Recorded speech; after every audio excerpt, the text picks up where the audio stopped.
Affirmez-vous dans vos relations. Bonjour à tous, je suis Eva Ledemé, spécialiste en gestion du stress et des émotions et je vous partage ici mes conseils bien-être et de santé psychologique. Aujourd'hui, j'avais envie de vous parler de l'affirmation de soi dans nos relations. Car généralement, ce sont nos peurs qui nous empêchent de nous affirmer dans certaines de nos relations. Pas tous, certes, mais avouez qu'on a tous une ou deux relations dans lesquelles on ne s'affirme pas autant que l'on ne l'aimerait. Déjà, s'affirmer, c'est quoi ? S'affirmer, c'est savoir exprimer son opinion, ses sentiments et ses besoins sans empiéter sur ceux des autres. C'est-à-dire de manière sereine et confiante. Une communication qui est par exemple sur la défensive ou même agressive ne fonctionne pas du tout et je dirais même absolument pas sur l'affirmation de soi. Au contraire, une bonne affirmation personnelle se reconnaît au travers d'une communication ouverte, équitable et bienveillante. Savoir s'affirmer efficacement nous demande une bonne gestion de nos émotions. Car protéger son avis ou même son intégrité devant certaines personnes n'est pas si simple. Pourtant, même si ce n'est pas si simple, c'est justement dans ces situations-là, avec aussi ces personnes, que vous aurez les interactions, on va dire les plus idéales pour vous entraîner à améliorer votre affirmation de vous-même. Oui, je sais, ce ne sera pas les interactions les plus agréables, car c'est souvent avec les personnes avec qui on est le plus mal à l'aise pour partager sincèrement nos opinions ou pour discuter de certains sujets. Une cause commune à tout cela, c'est la peur. En accompagnement, je vois régulièrement des personnes qui ont peur de s'affirmer. Et le plus surprenant dans tout ça, c'est que ça va être souvent avec les personnes qui sont vraiment proches de nous ou avec les personnes qui n'ont pas vraiment d'importance pour nous. C'est vrai que ça peut paraître un peu bizarre comme ça, mais en bref, nous avons plus souvent peur de nous affirmer avec nos proches, c'est-à-dire notre partenaire, notre famille, nos amis, ou avec des personnes avec qui nous n'avons pas vraiment de relation, des collègues, des connaissances. Un contraste étrange, car finalement, on devrait être plus facilement capable d'être nous-mêmes avec des personnes de notre cercle proche et savoir ne pas se soucier de notre image quand il s'agit des personnes que nous ne connaissons peu. Ce contraste, il est aussi intéressant, car il nous montre que ce manque d'affirmation a plusieurs raisons. Mais surtout, ce manque d'affirmation personnelle, il peut vraiment nous rendre malheureux.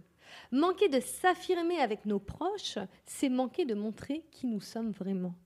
Et ne pas s'affirmer avec des personnes avec qui nous n'avons pas de lien réel nous empêche d'être nous-mêmes dans notre quotidien.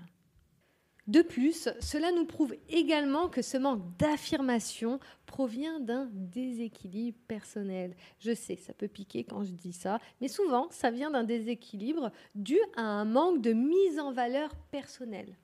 Par exemple, pourquoi votre avis ou votre personnalité serait moins importante ou mériterait-elle d'être plus éteinte qu'une autre ?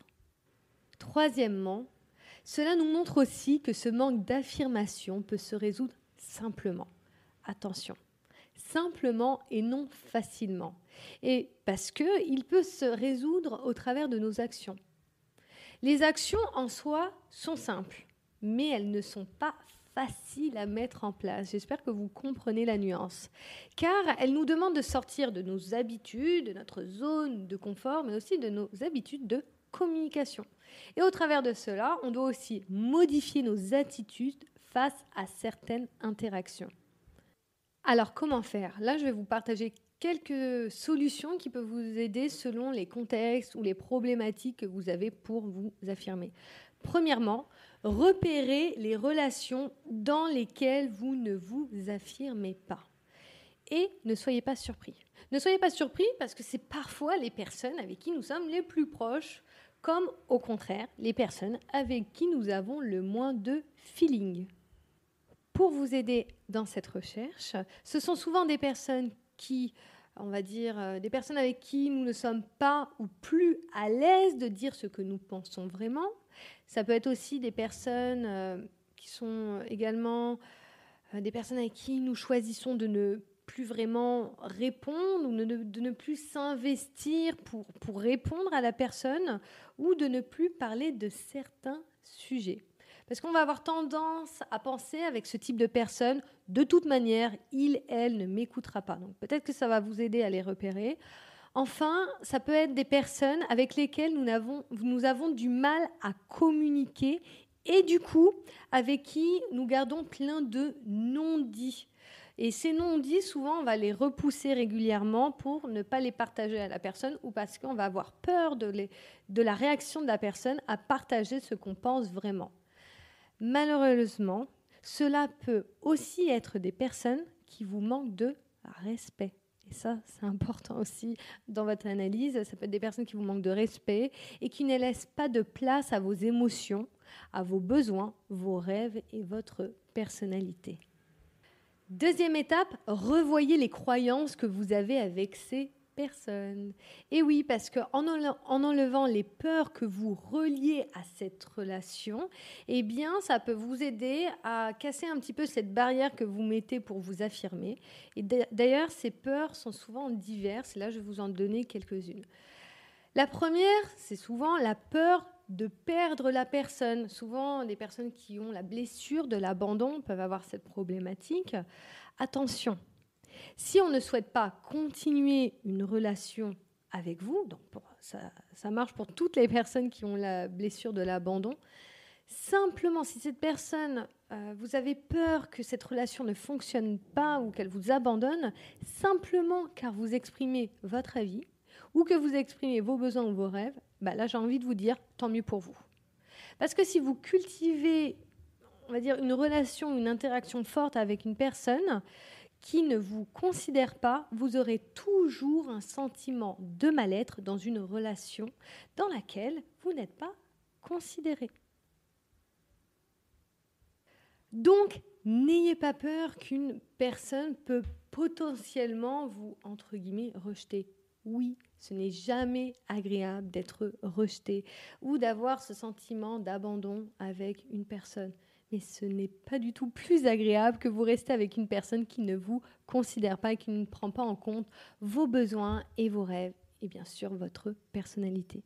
De plus, si cette personne vous considère vraiment, rassurez-vous, elle fera les efforts nécessaires pour vous aider à être vous-même et heureux dans cette relation. Ensuite, la peur de décevoir la personne.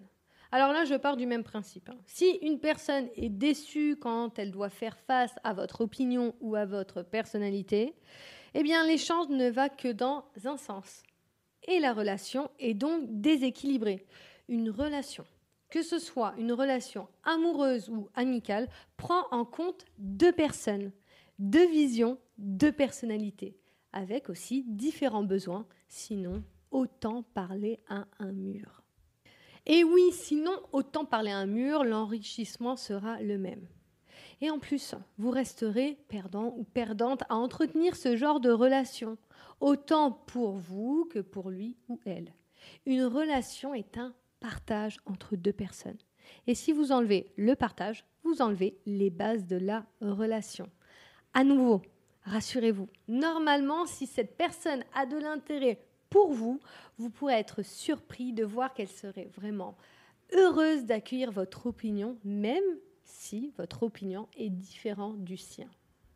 On continue dans les peurs, mais cette fois avec la peur d'être mal vu. Dans cette situation, c'est souvent des personnes avec qui nous n'avons pas une forte relation et dont nous avons peur du jugement rapide.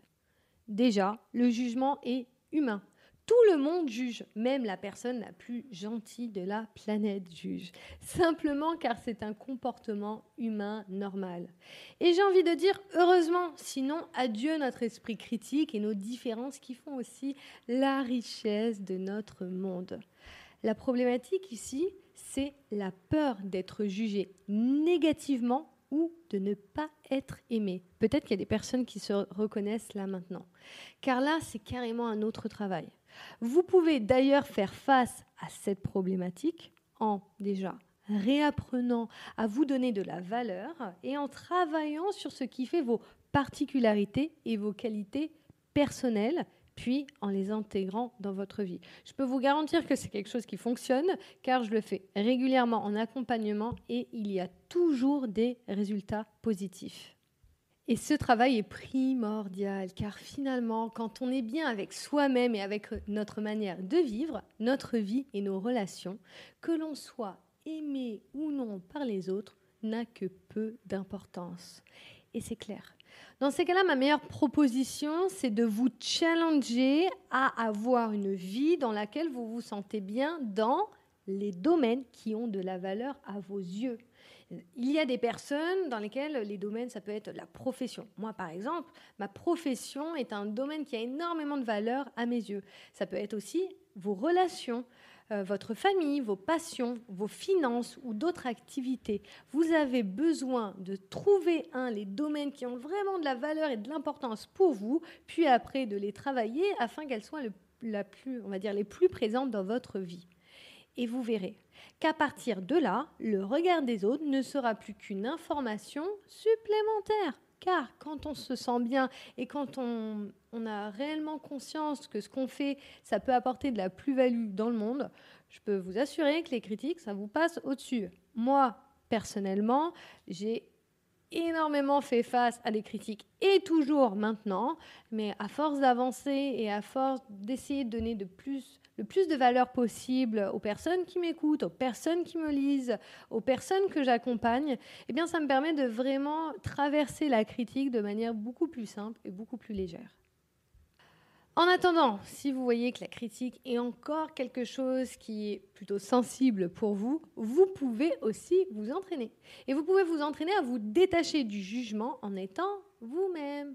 Et en étant vous-même, malgré votre peur d'être mal vu. Et oui, parce qu'on a tendance à vouloir que la peur disparaisse pour pouvoir agir. Dire qu'au contraire, la peur disparaît quand on fait face aux actions qui nous font peur.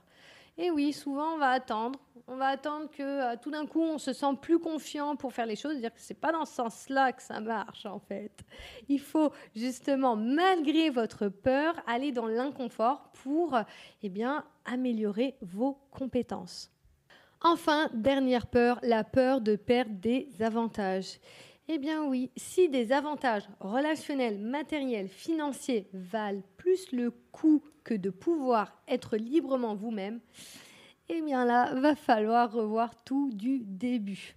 Alors, déjà personnellement, vous devez le ressentir. Quand on se limite à être soi-même pour des avantages externes, eh bien il y a un petit goût amer là derrière un grand nombre de nos actions. Et dépasser cette peur, c'est relever un challenge. Le challenge d'être soi-même au risque, et j'insiste beaucoup au risque de perdre quelques avantages externes. Mais au final, c'est une récompense. C'est une récompense qui n'a pas de prix pour notre bien-être personnel. Après avoir examiné vos peurs, comme on vient de le faire, normalement j'ai vu à peu près toutes les peurs. La troisième étape, donc qui est une solution pour mieux vous affirmer, c'est de rechercher les raisons de votre manque d'affirmation. Alors là, je vais vous poser quelques questions parce que ces raisons, elles sont tous personnelles à vous-même. La première question, qu'est-ce qui fait que vous avez accepté ces situations ? Vous pouvez d'ailleurs prendre quelques minutes pour l'écrire sur un papier. Deuxième question, qu'est-ce qui vous a amené à laisser cette relation évoluer ainsi ? Je peux vous assurer que si vous creusez un peu, vous pouvez vraiment avoir des réponses très profondes à ce genre de questions et aussi mieux vous connaître. Troisièmement, pourquoi vous avez peur de vous affirmer tel que vous êtes ? Il y a souvent des petites raisons qui sont cachées à l'intérieur de vous. Et ces raisons sont toutes personnelles à votre passé, votre histoire, mais ce sont des paramètres qui sont hyper importants à prendre en compte pour mieux vous comprendre et surtout ne plus les laisser vous influencer dans votre vie et vos relations. Et pour reprendre en main vos relations, vous aurez d'abord besoin de vous reprendre en main, vous. Et cela en prenant par la main votre passé et vos difficultés afin d'y rétablir la paix. Enfin, la dernière astuce pour gagner en affirmation de vous-même, c'est de vous redonner de la valeur. Et là, c'est le moment de révéler le meilleur de vous-même aux yeux des autres. Et dans tous vos contrastes, les bons comme les moins bons, attention à la tendance bi-positive. Ne montrez que le positif de soi. C'est déjà ce n'est pas réaliste. Vous avez deux polarités. Une avec des parties fun de vous-même et une avec des aspects moins fun. C'est ce qui fait l'équilibre de votre personnalité. Chaque humain est comme ça. Deuxièmement, parce que être bi-positive ou avoir les choses de manière positive tout le temps, eh bien, ça manque clairement de saveur. Être toujours positif tout le temps, c'est comme proposer à quelqu'un de manger le même repas chaque jour. À un moment, on s'en lasse. Et soyez honnête. S'affirmer dans vos relations quand vous n'avez pas l'habitude de le faire risque d'être désagréable au début. C'est normal. Vous devrez vous pousser à exprimer des choses que vous n'aviez pas coutume de partager avec des personnes avec qui vous êtes finalement pas très à l'aise de parler. Et vous prenez un risque. Le risque que votre interlocuteur soit surpris ou challengé par vos nouveaux partages. Et n'oubliez pas que vous leur offrez aussi une opportunité d'interagir différemment avec vous, mais surtout avec une nouvelle partie de vous-même, une partie authentique et sincère. Alors oui, cela peut faire quelques vagues, surtout au début, et certaines personnes seront heureuses de vous voir vous affirmer et d'autres auront du mal à l'accepter. Ça fait partie aussi du jeu. Mais une chose est sûre, sur le long terme, c'est un risque qui vaut le coup. Simplement car vous ne pourrez pas faire autrement qu'être vous, sans finir par en payer le prix sur votre santé psychologique et votre bien-être. D'ailleurs, dans le fait d'être honnête avec soi-même, c'est important de se rendre compte que le fait de faire face à une communication sincère avec soi peut être vraiment compliqué au départ. Parce qu'avant d'être sincère avec les autres, il faut avoir fait le travail avec soi-même, savoir être sincère sur ses émotions, négatives comme positives. Et je peux vous assurer que ça peut être désagréable à faire au début, mais à nouveau, c'est une opération qui vaut le coup d'être vécue. Et je finirai ce podcast à nouveau par une définition. L'affirmation de soi n'est pas seulement le fait de savoir exprimer son opinion, ses sentiments et ses besoins. Oui, ça en fait partie, mais pas que. L'affirmation de soi est une attitude intérieure qui consiste à croire que vous avez de la valeur. Et exprimer ce que vous ressentez ne devrait jamais être un acte dans lequel nous prenons le risque de nous sentir dévalorisés. Au contraire, c'est un acte de confiance que nous offrons à une personne qui, s'il est fait avec respect et bienveillance, peut même renforcer votre lien avec la personne. Et aussi, bien sûr, si la personne le souhaite ou en a la capacité. Enfin, l'affirmation de soi est le pouvoir d'agir face à ses besoins et à son environnement. L'affirmation vous permet donc de gagner en autonomie personnelle et en confiance. Donc, sachez que si vous travaillez votre affirmation de vous-même, vous allez en parallèle travailler votre confiance en vous. L'affirmation est une attitude qui vous demandera de l'entraînement et qui, finalement, s'apprend et s'améliore tout au long de votre vie au travers du contact avec les autres que vous pouvez avoir. Alors, s'il vous plaît, n'attendez plus. Vous avez de la valeur et des idées à apporter à ce monde. N'hésitez pas à l'affirmer et n'hésitez pas à faire tout ce travail pour pouvoir mieux vous affirmer. Et Si vous voulez retrouver cet article, je vais l'avoir de disponible sur LinkedIn. Donc, vous tapez mon profil Eva Ledemé. Dans la partie articles, vous avez tous mes articles et globalement, mes podcasts, je les ai aussi en article.